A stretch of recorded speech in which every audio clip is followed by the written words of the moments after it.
We've got so much respect for those people that we want to just to support them the way they support us. Love saying yes to like the schools. I feel like they've had a rough couple of years, so if we can bring them some happiness.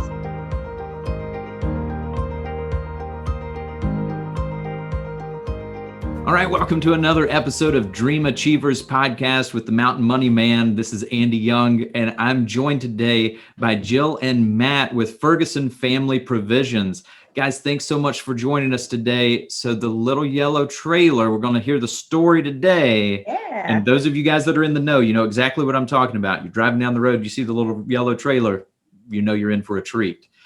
So guys, a food truck is not like on the short list of most people, like, hey, this is what I'm going to do. So we're going to get to the story with that for you guys. But, you know, your background, are you both classically trained chefs, or what got you into cooking?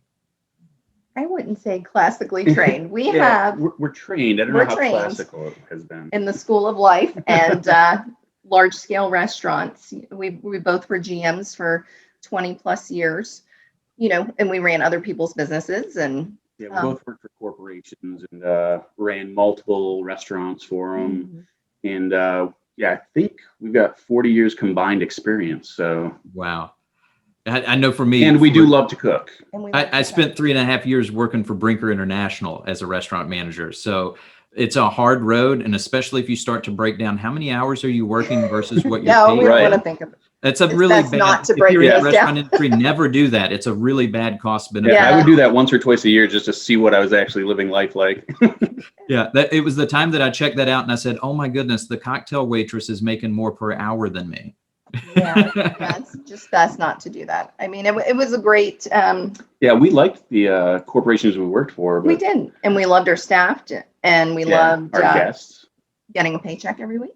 That was very comfortable. Yeah, that was comfortable. So it was very hard to give that up. But we actually had been talking about this for about 10 years. Mm-hmm. But like I told a lot of people, a lot of our guests asked this same question. You know, it's really hard to take that leap of faith when, like I said, you have a paycheck coming in every week. And you have a mortgage, and you have 4 children, and you have car payments, and you know that money is coming to you. So you just hadn't gotten up the gumption to do it. So what was it that finally pushed you guys over the edge that you said, no, we're doing it now for real? When COVID struck, that's I went from being gainfully employed to being unemployed in 3 days. So 3 days. Wow.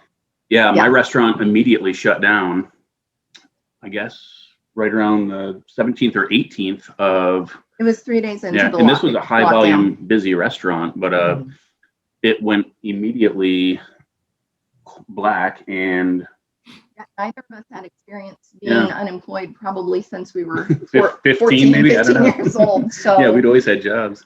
It can be scary. I know a lot of my clients that I work with are in the hospitality industry, and COVID created just an immense challenge of going through, whether it was that they were on the corporate side and they were working in home offices like down in Orlando, Florida, or if they were just in the restaurants. There was a Cheddar's around the corner from me in Orlando, Florida, when I lived down there, that was ready to open. Their grand opening was scheduled for March 14th. It's still not open. It's built, it's ready, but it was just sitting vacant. We've seen a couple of new restaurants around here in the immediate area that haven't opened yet, and they were supposed to last year. And we were polar opposites. My restaurant went from being busy and happy to being closed in 3 days, and Jill's stayed open through the whole thing. So it really kind of got us thinking about, she was working open to close 7 days a week. I had nothing to do, so I painted our house, every room, remodeling things. Yeah, we got the bathrooms done, remodeled the stairs. We got a lot done on the house, but we were also thinking this whole time. Right. Him on the verge of going stir crazy, and me on the verge of burnout. We're workers, and I was like, let's just do this. We were both, this is the push we needed, and Matt just really got to work on developing a menu. We put the menu together ourselves. We'd had all this knowledge for years and really got serious about it. Brainstorming for a long time. So how many pool boys did you have to go through at home, Matt, to get it narrowed down to where, like, this is the lineup? Oh yeah, it's okay if you had to sacrifice some time there. It's worth it. Yeah, I'll be honest with you. We cook a lot. We have 4 kids. We cook all the time, whether it was in a restaurant or at home. So these recipes I'd had in my head. So I literally made no po' boys at home. What we did logistically was figure out what we needed on the trailer, the flow of it, how we take things from refrigeration to cooking it to selling it and getting it out the window. So I figured all that out. We put together the menu, recipes, and then we did try things. But really, Jill said the other day that the first day we went out was rough for everyone else except for me, because she said really the one that knew the menu. I made up cheat sheets for him. Yeah, I mean, these were recipes. I think a lot of it was stuff that he grew up eating too. He's a northerner, so fish fries are like, that's a thing, which I've learned as we have a lot of guests from Pennsylvania, New York. They're like, man, we've been looking for a place to get a great fish fry. And that's what he had in his head the whole time. You know, I caught on like 2 days after opening. I'm like, okay, this is actually going to work. And now I know the recipes too. Yeah. But and they're pretty simple. I mean, everything sells. Yeah. So when you've made that decision, you said, hey, we're opening a food truck. You know, my restaurant's closed. I'm not working. Jill, you know, you're still working with that. You're figuring out what goes into deciding, and where do you even go to find a food truck?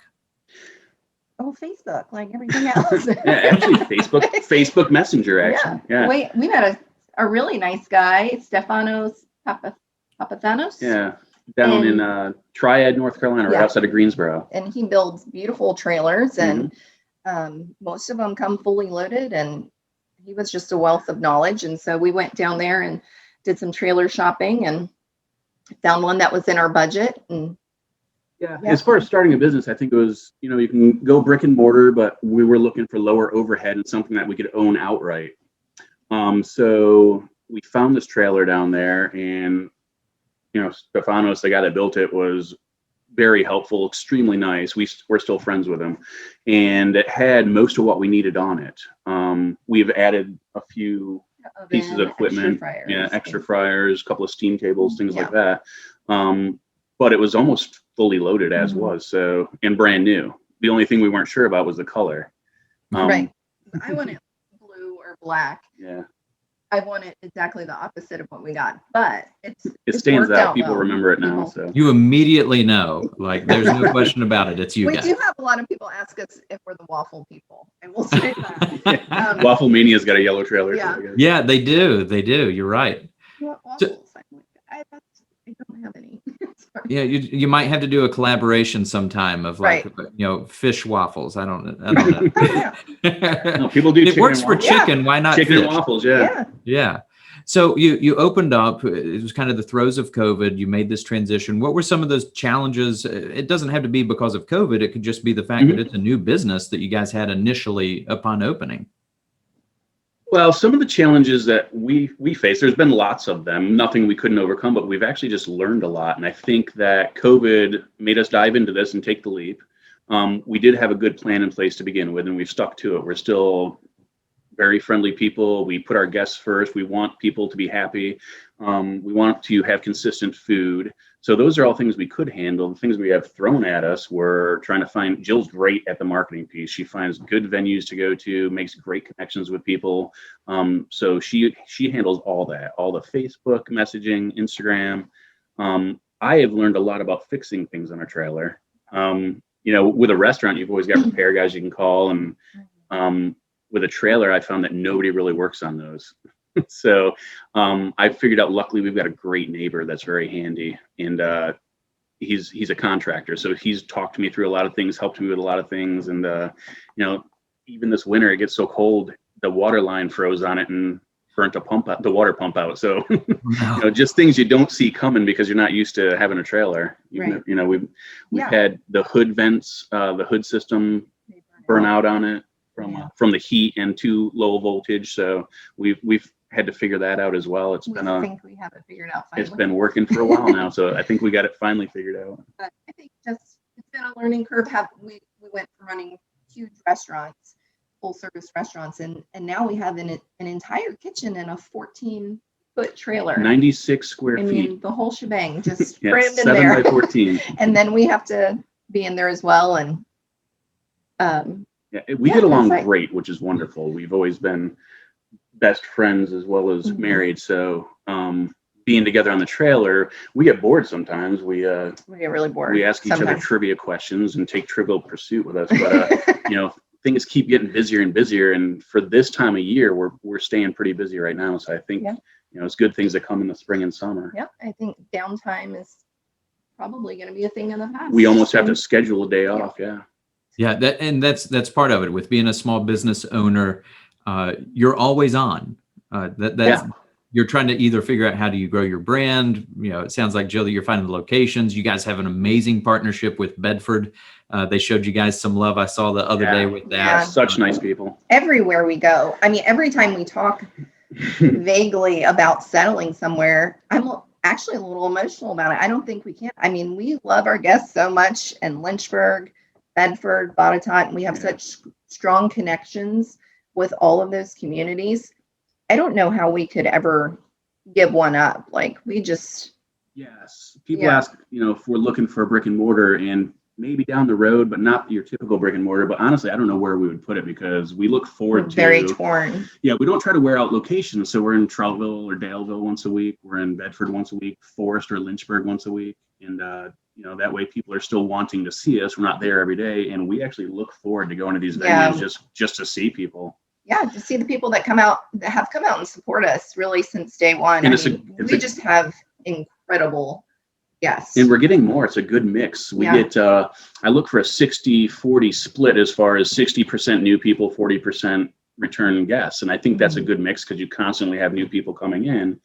And that's what we're hitting in these places. So we're not only meeting new nice people, we have return guests that are just awesome folks. I mean, from nice messages on Facebook to calling in their order and telling us they love us. And, just super nice. So you've already kind of mentioned some of this, but what have been some of the important relationships along the way that have helped you all out here in this first year of business? The first big one was with the management at the Joe Beans in Bedford. They gave us a spot to sit and get started and get established. They've been huge supporters. Lynchburg, Mazda, we have a contact there. Phil Reed, he got us set up.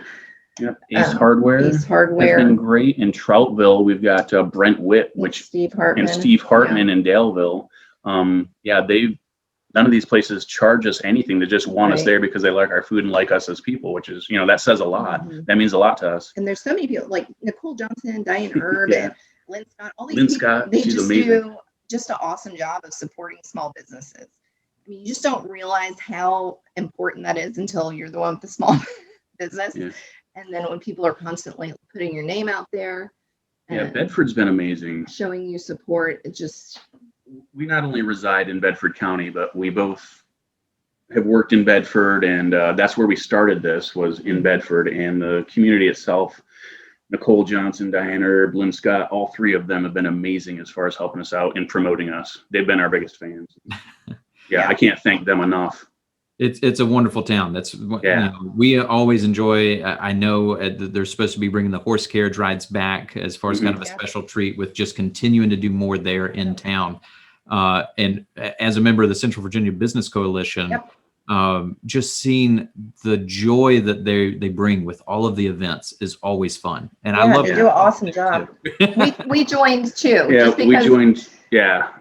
We're so proud of the job they do of bringing the community together, and we've got so much respect for those people that we want to join just to support them the way they support us. What do we do? Battle of the Bands. I mean, that was right when we first started. We're still learning, but we're still new, and that was the first time we were actually crushed. That was the first real butt kicking. We got done. We had all the kids on there. We had like 6 our kids and 2 others on the trailer with us, and wow. It was overwhelming. Like chicken fighting inside to have that many people, and they were on your shoulder. Jill was outside. So, I have dreams of a bigger trailer or more of a wide open space, because I'm the one that's like, we can probably do this event with just the 2 of us, right? And Matt's like, absolutely not. Oh my goodness. I've got no problem being busy. Outside. I do not want to let people down. Yeah. So we need a little more elbow room. Where can people find the schedule as far as where you're going to be at next, or if they would like to request maybe to have you at their facility? Yeah, So on our Facebook page and on our website, which is fergusonfamilyprovisions.com, our phone number's on there, our email address. I try and get back to everyone as soon as I can. And we're booked up through the next couple weeks, but I really try and keep it open so we can be available for whoever. I mean, we love saying yes to things like the schools or we're doing a school on Monday. On Monday. I mean, those aren't huge money makers for us, but they're quick and they're easy, and we get to meet new people. Love it. Yeah, the teachers love it. They like having some options. Feel like they've had a rough couple of years, so if we can bring them some happiness. But anyway, just through email or just calling, we're pretty reachable most of the time. Yeah. And I usually keep my, the calendar with me and can let people. Yeah, Jill does a real good job of booking everything and lining up what's gonna work well for not only the venue but for us as far as getting there in a reasonable amount of time. And there's limitations as to how far you can actually go. We get lots of offers from places. I mean, Farmville and Amherst, and some places they're just logistically no to anything. But yeah, sometimes it is just too far. Yeah. Lynchburg to Roanoke area is really a comfortable. Everything's within 45 minutes. And when you're serving fresh seafood, you just want to be as close as you can. And we're really big on with the fresh seafood. Where do you have local sources that you go through with that? A certain area that you make sure that you always have your catch from? We lucked out, and I went to college with a guy that works for US Foods as a rep. And I've known him for years, golf buddy, just a good guy. And when we figured out what we're going to do, I called him and I was like, hey, is there any chance we can set up an account? And at first I was like, we get a few things, basically order the seafood through them and whatever else. And now we order thousands of dollars a week in food from them. We're so impressed with it's US Foods. US Foods. And their quality is just. And Brian Arthur is the rep, and he's not only a friend of mine, but I called him this morning about something, just asking questions. He's got all the answers. He's got great products because we look for quality. I mean, we've worked with different food purveyors in the past, and what we order is kind of the top of the shelf stuff from them, but it's also great quality and it's consistent. So that's what I look for. We get two different types of haddock in, and they're both good quality. So we go through a ton of shrimp. I was actually thinking the other day, I'm not sure who sells more fish, more haddock anyway, than we do right now. It's I think I want to add it up because I think we sold up close to a ton of haddock since we started. And that's, wow. A ton of haddock. Yeah, but you're the haddock addicts. Yeah, haddock and shrimp. Yeah, they get us what we need, and we were really looking from packaging to food, just a higher quality. We try and use as much cardboard, recyclable material as we can. We do have to use some plastic, but we try and keep that to a minimum because things like that are important. And even going from truck order or food order to food order, we go, we're going back tomorrow morning to pick up for the weekend. We don't like to just store stuff on hand. We burnt through everything last night while we were out in Bedford. So we're starting from fresh, and I actually like that. We go from having full cupboards to bare cupboards within a day. Right. And that's great because you're always getting quality fresh food and you're using things up. We don't have a ton of waste. Yeah, we don't. If we have food at the end of the night, we usually give it away to the neighbors. Yeah, we don't carry it over. We just, our neighbors love us. Call them on the way home, see if they want some fish. Yeah. I'll need to find a way to be on that bus route. Yeah. Well, guys, I really appreciate you taking the time to be able to share with that. You mentioned with your Facebook. What is that Facebook page, Jill, for anybody that maybe isn't already following you on Facebook, Instagram? It's Ferguson Family Provisions on Facebook and Instagram, and I keep them both updated with the schedule of where we'll be for the upcoming week. Feel free to reach out through Facebook Messenger or giving us a call or email. Phone call. Definitely get back to you. And I think so far for next week, I'll post that schedule soon. And and I think we're out 4 times next week, so it'll be busy. Keep everybody updated, and we just appreciate the support so far. And it's been a lot of fun. It's a whole different life. It's actually I'd like to say we've had more trials just because you know. Yeah. The But fact that you had been there and seen it from a corporate level of seeing the Right. production. Yep. it was terrifying giving up the, experience for you to be able to downsize it and do on a Yes. small scale and have a client experience that you can be proud of. Yes. The packaging, obviously a ton of thought went into that. Just the way that it feels when you get that on the other end as the consumer. If you haven't experienced it, you need to go. It's like the red carpet treatment when it comes to, it's not a styrofoam, flimsy container. It's really, really nice quality and probably quite expensive with that on your side. So it's a lot more expensive. You could definitely, from a business standpoint, you could cut corners there, but you choose not to because you want to deliver at a certain level. That's exactly we right. definitely want people to have restaurant quality food and know that it's made with love. Yep, she writes "made with love" on every bag, and it truly is. We actually care very much about the product we send out and the guests that come to see us. We love making new connections. Absolutely. Well, guys, speaking of, I appreciate the connection with this. If you don't already, be sure to like, share, and subscribe with this on your favorite podcast platform, Apple Podcasts, Google, Spotify, and be sure to hit the bell notification if you're on YouTube right now watching this so you never miss an episode every Wednesday as we come out with more Dream Achievers with the Mountain Money Man. So this is Andy Young signing off for Jill and Matt with Ferguson Family Provisions. If you call them, they answer FFP, it's still them. We'll talk down the road. All right. Thanks, Andy. Thank you.